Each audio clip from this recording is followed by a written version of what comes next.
Bueno, esta mañana bien temprano hacíamos el repaso, fue el tema de la jornada ayer y seguramente hoy seguirá siendo analizado, porque además hoy el presidente de la Nación tiene una reunión prevista con los referentes radicales del espacio Cambiemos, con el gobernador Alfredo Cornejo a la cabeza, el jujeño Gerardo Morales y también con Ernesto Sanz, para analizar esta movida que se hizo en la jornada de ayer utilizando términos ajedrecísticos. Después se reunirá con Miguel Ángel Pichetto, al hombre que ayer postuló como su precandidato a vicepresidente, el hombre que lo acompañará en la fórmula para las primarias de agosto. Luego viajará a Vaca Muerta junto con Pichetto, donde se va a mostrar en la jornada de hoy, y después veremos cómo sigue la agenda, porque también esperamos definiciones de parte del sector kirchnerista con relación a la posible inclusión de Sergio Massa a ese espacio. ¿Y qué hará también ahora Alternativa Federal, que quedó absolutamente diezmada? Tenía tres grandes figuras, se quedó con una sola, con el salteño Urtubey, y Schiaretti, que fue de algún modo el fundador de ese espacio, ve cómo su hombre cercano, su mano derecha como Pichetto, se termina yendo con Mauricio Macri. ¿Y los radicales? ¿Qué van a hacer los radicales? Bueno, son un montón de preguntas que tenemos y vamos a tratar de hacérselas a los especialistas para que nos evacúen estas dudas. Está con nosotros Elvio Rodríguez, analista político. ¿Cómo le va, Elvio? Y también Julio Aguirre, politólogo. ¿Qué tal? ¿Qué le suma Pichetto a Cambiemos? ¿Le suma estructura, le suma aparato, le suma votos o algo simbólico solamente? Yo solamente te puedo decir, digamos, yo analizo, digamos, el comportamiento de la gente, ¿viste? Yo creo que las dos movidas grandes que ha habido responden a una única realidad. Los dos principales actores que tenemos en la política hoy por hoy, es decir, tienen alto índice de opinión negativa. Las dos movidas tienden a tratar de modificar esa situación. El índice, acá en Mendoza, que yo conozco, el índice de opinión negativa, tanto de uno como de otro, supera el 70%. Hablaba de Macri y de Cristina. De Cristina, claro. Cristina hace la primera movida. ¿Por qué tiene índice negativo Cristina? Autoritarismo, el tema de manejo de los recursos del Estado, corrupción. ¿Cómo resuelve o pretende resolver eso ante la sociedad? Dando un paso y poniéndose atrás. Se camufla. Desde este lugar yo no voy a poder hacer nada de lo que se me acusa. Macri tiene un alto índice de opinión negativa por toda la cuestión económica. Hace esta movida y pérdida de confianza. Hace esta movida, yo creo, tratando de atacar uno de los dos aspectos, que es la pérdida de confianza. Como diciendo, bueno, nos abrimos, respondemos a lo que nos están requiriendo los aliados radicales, vamos a ampliar esto, va a ser más discutido, a ver si generamos un poco más de confianza.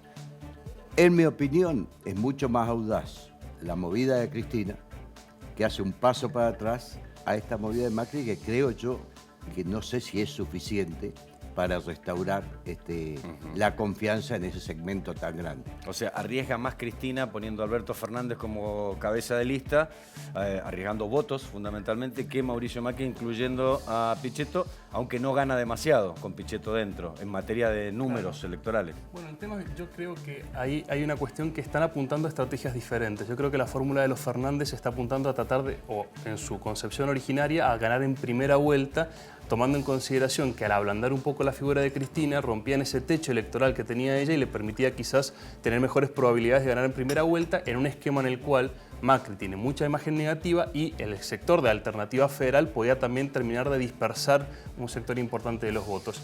En ese esquema, la estrategia del PRO en general y de Cambiemos fue siempre a pensar que en la segunda vuelta el voto contrario a Cristina podía ser lo suficientemente fuerte como para ganar. ¿Qué cambia un poco ese escenario? Para mí, la movida de Massa. La aproximación de Massa a Cristina hace cada vez más creíble la posibilidad de ganar en primera vuelta y el PRO tenía que dar algún tipo de señal audaz. Creo que en este sentido, el gran perdedor en este armado es Marcos Peña, que es uno de los que más insistía en una fórmula más pro-pro, digamos, más del núcleo duro. Gana un poco más ahí la presión del sector del radicalismo, con esta idea de ampliar, de pasar de Cambiemos a Ampliemos y ver qué es lo que pasa. Y creo que justamente la incorporación de Pichetto tiene que ver un poco con también tratar de ampliar la base electoral, vamos a ver cómo funciona, pero sobre todo de cara a ver cómo se negocia con algunos gobernadores justicialistas que pueden llegar a aproximarse a Pichetto, empezando por supuesto por los de su propio frente, ¿no? Por Urtubey y Schiaretti, y si eso funciona, mejorar las probabilidades de llegar con más solidez a una segunda vuelta y ahí sí enfrentar esta dicotomía y ver el voto bronca, que hablaba muy bien, digamos, a quién va a perjudicar más. No beneficia a ninguno, pero a quién perjudica más y por consiguiente puede terminar de pasar la vara electoral. ¿Es una mojada de oreja el radicalismo? Es decir, cuando ustedes pedían que ampliáramos, pero había algunos radicales que se estaban midiendo el traje de vice. A ver, Valdés en Corrientes no puede, o va a seguir siendo gobernador, Morales también. Bueno, Schiaretti era medio cercano, no es radical, pero también se hablaba. El único que queda libre es Cornejo. Y Sanz. Sanz ya dijo, mi elección de vida no pasa por ningún cargo.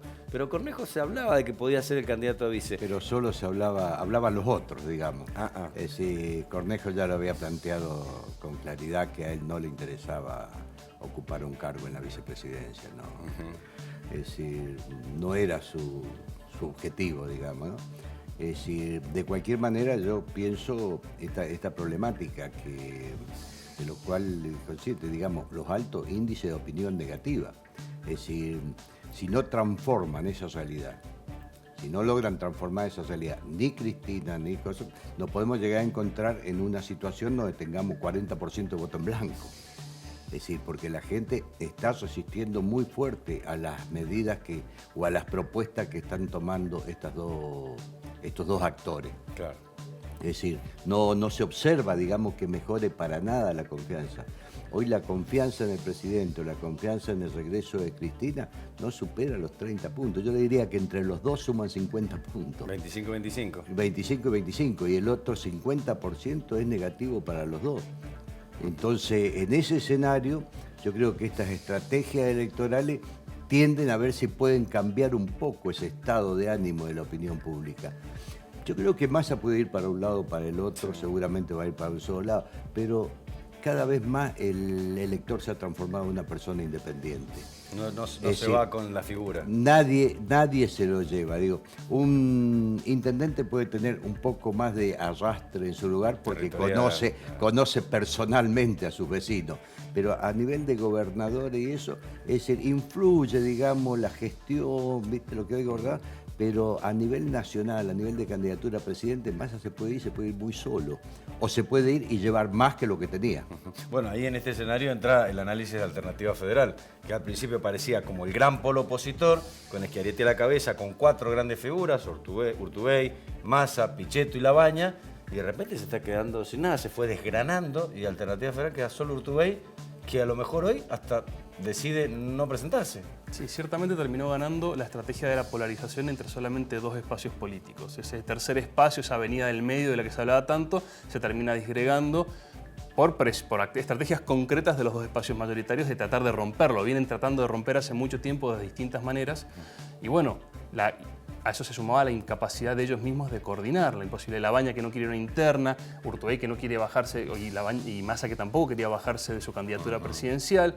Entonces, en un esquema que había mucha dificultad de ese sector de negociar algo concreto, algo específico, de ofrecerle al electorado una alternativa concreta, iban pasando las semanas y la audacia, digamos, primero Cristina, ahora esta movida que se viene negociando hace un par de semanas, pero también bastante sorpresiva, sobre todo para la población, ¿no? Con Pichetto y Macri ya termina, creo que, de dinamitar ese espacio y estamos frente a un esquema que, más allá de lo que pase en la conformación de fuerzas, claramente tenemos 2 grandes sectores competitivos, pero está esta posibilidad de qué va a pasar con el electorado, ¿no? Yo acuerdo con esa imagen, ¿no? con ese análisis, porque esto puede cerrar muy bien en las cúpulas dirigenciales de los partidos, porque están haciendo sus estrategias y de algún modo les acomoda las estructuras políticas. Ahora, ¿la gente va a seguir ese esquema? ¿Todos los radicales van a estar contentos en votar una fórmula que lleve a Macri, que no lo quieren muchos radicales, y a Pichetto, que no lo quieren muchos radicales? Bueno, ¿qué va a pasar con ese voto? No es tan fácil de prever. Las próximas semanas van a ser claves en ese sentido. Claro, está claro también que, planteado el escenario así como está, el próximo vicepresidente de la Nación va a ser peronista. Sí o sí, de cualquiera de las 2 fórmulas sale un viceperonista. Yo sería en esa cauto. Cuestión, ¿somos todos peronistas? Sí. En definitiva, de distintos Eso ya colores, lo explicó el general Perón muy bien. Hay radicales, hay demócratas, pero peronistas somos todos. Somos todos. No, yo sería un poquito cauto, si el país fuera igual a Mendoza, digamos. Es decir, cosa que no creo que lo sea, ¿no? Sería cauto en lo que pueda pasar cuando alguien junte los suficientes votos como para pasar la PASO, un tercer espacio.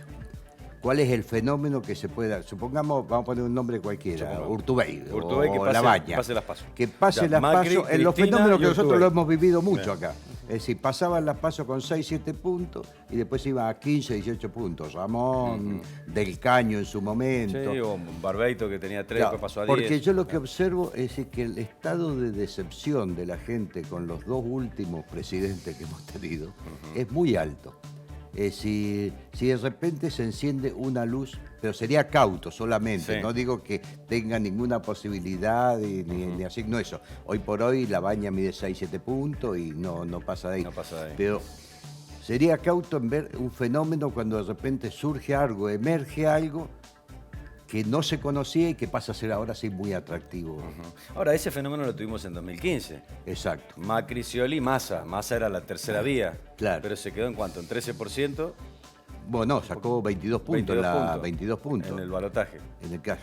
Sí. Pero hoy 22 puntos de antes eran mucho menos que 22 puntos de hoy. También se devaluaron los puntos de la Sí, elección. señor. Hay que también, ahí los efectos de cómo se arma el sistema institucional argentino tienden a favorecer mucho a las dos principales fuerzas. Obviamente en la competencia por los ejecutivos, donde gana uno y con la segunda vuelta también tiende a polarizar todo, pero también a nivel del legislativo, la distribución de bancas, sobre todo en el Senado, es absolutamente majoritarista, o sea, beneficia solamente a los primeros dos. Y en la Cámara de Diputados, en la mayoría de las provincias también tiende a privilegiar sobre todo a las primeras dos fuerzas. Entonces, el gran problema que tienen las terceras fuerzas de persistir en el tiempo es mantener espacios de poder institucional. Es muy difícil, te quedas siempre afuera de los ejecutivos y recibís un porcentaje de bancas legislativas menor a tu porcentaje de votos, entonces estás luchando contra un aparato institucional que está armado para sostener en buena medida un bipartidismo, aunque las personas no tengamos una propensión bipartidista. Votamos muchas opciones, no nos terminan de convencer las mayoritarias, pero el sistema los beneficia sistemáticamente. Y hay otra cosa interesante en lo que vos preguntabas recién. Es la primera vez, creo yo, que la Argentina va a tener vicepresidentes tan fuertes, tanto a nivel de su imagen personal, Sea cual sea la fórmula que gane. sea cual sea la fórmula que gane, de estas dos. Vamos a ver que esta alternativa, por supuesto, pueden haber terceras fuerzas, pero en principio es muy raro que los vicepresidentes han sido siempre más bien personajes, no sé si menores, pero no tan relevantes como parece que van a empezar a ser de ahora en adelante. O hábiles para tocar la campanita. Claro, porque eso tenía mucho que ver con vicepresidentes que obedecían a una lógica de estructuras de partido. Sí. Partidos con cierto verticalismo, con cierta, digamos, una dirigencia partidaria ordenada, donde nadie disputaba que el presidente era el conductor. Ahora, en un esquema en el cual, más que partidos ordenados y fuertes, lo que tenemos son coaliciones muy variopintas que están tratando de hacer una especie de ensamble, de puzzle con distintas fichas, bueno, no responden al mismo orden de comando, entonces esas negociaciones constantes entre las fuerzas que participen. Hoy, si bien es verdad que, y estoy de acuerdo con que Pichetto le agrega esta posibilidad de gobernabilidad a Macri en su capacidad de negociar, sobre todo en el Senado con fuerzas peronistas, también aparte esta incertidumbre de cómo va a ser la relación entre Pichetto y Macri y en qué medida esas tensiones no se van a poder resolver como se resuelven históricamente por un partido que ordena. Ahora, tuvimos una mala experiencia sí. con eso, ¿no? Claro, a veces de le la pasamos Rúa Chacho claro, Álvarez. Chacho Yo te voy a Álvarez, contar. ¿no? Tuvimos algunas experiencias. Una buena que fue la de Pellegrini con Juárez Selman. Asumió Pellegrini fue mejor. Después, Perón y Isabel. Claro. Asume Isabel, fue nefasto. Claro, exacto. Después tuvimos la experiencia de la Alianza, con De la Rúa y Chacho, que ya Exacto. sabemos cómo terminó. Nefasto. Y después la otra de Cristina Cobos.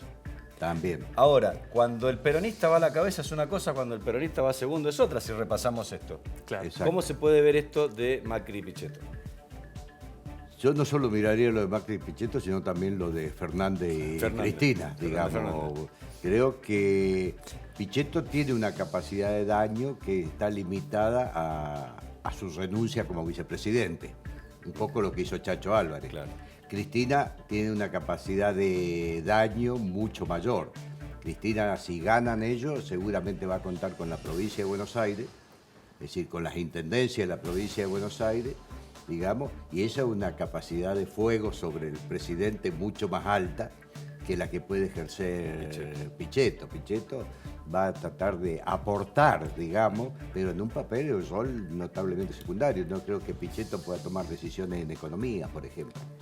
Claro. Sí, y a esto yo sumaría que pensar mucho en la fórmula de los Fernández, que hay como una especie de tensión. Por un lado, en esta idea de que Cristina se baja, pero por otro lado, Cristina vuelve, ¿no? Que hay como dos metáforas ahí históricas que están jugando. El renunciamiento histórico famoso de Eva, como que ella se baja para armar una fórmula más plural, pero por otro lado, el campo era el gobierno, pero no el poder. O sea, ¿eso es qué es? Que se le ven las piolas, digamos. Claro, Cristina se baja o no se baja. Como hay mucha incertidumbre, y de hecho, en el marco de la campaña, se están militando las dos cosas a la vez. Se están diciendo, no, mira, Cristina se baja para abrir, pero por otro lado, Cristina vuelve y es la que va a conducir. Entonces, esa tensión también genera un poco de incertidumbre, y comparto eso, mucha incertidumbre. ¿Qué va a pasar? Pues no es lo mismo tener una vicepresidenta como Cristina que tener como vicepresidente a cualquier otro. A Pichetto. Bueno, pero vamos a ver qué pasa con Massa hoy. A ver si se queda o no se queda, si se queda afuera o se queda dentro de donde sea. Ya sabemos que no va a ser vicepresidente. No. Sabemos que no va a ser gobernador de la provincia de Buenos Aires. Sabemos que no va a ser presidente. Presidente tampoco va a ser. Parece que no. Vamos a ver qué lugar le queda a este hombre. Bueno, nos queda Del Caño, nos queda Esper. Y no tenemos más. Por el momento. No, ahí hay Labaña, otro, y hay otro candidato más que lo quieren bajar porque le saca punta a Macri. ¿Cómo se llama? Un hombre que estuvo en la aduana. Gómez Centurión. Gómez Centurión. Gracias a y mide, sí, gracias. Gracias, muy gentil. Y mide también. Mide algo, 4 o 5 puntos, pero acá 4 o 5 puntos van a ser decisivos, digamos. El tema es cuando se empieza a desplegar la campaña, si este juego de polarización persiste, esas fuerzas van a tender a desaparecer. Ahora bien, si el efecto digamos, negativo hacia estas dos fuerzas, tanto hacia Cristina como hacia Macri, sigue creciendo y sigue siendo sólido, entonces pueden crecer estas fuerzas, ¿no? Terceras y minoritarias. Claro. Entonces estamos muy a la expectativa que las próximas semanas van a ser clave. Y respecto a Massa, yo me inclino a pensar que es muy probable que él termine tratando de ir a una interna en el marco del frente kirchnerista, pierda esa interna, no obstante logre en ese marco buenos posicionamientos en el legislativo para su fuerza política, porque básicamente lo que hace persistir o sobrevivir políticamente a ese espacio es su presencia en los legislativos. Y con una candidatura fuerte ejecutiva puede llegar a tener un buen desempeño. Pero esto es especulativo, estas semanas serán claves para ver qué pasa. Bueno, a esta hora nos dicen en Olivos, están reunidos Macri con Pichetto. A esta hora y van a partir juntos a Vaca Muerta para su primer acto oficial, allí mostrarse juntos, mostrar la fórmula, con la fotografía, los videos y todo lo demás, ya encaminados directamente a las elecciones. Les agradecemos mucho, gracias Silvio, por favor, gracias Julio, gracias por la invitación. Muy amables.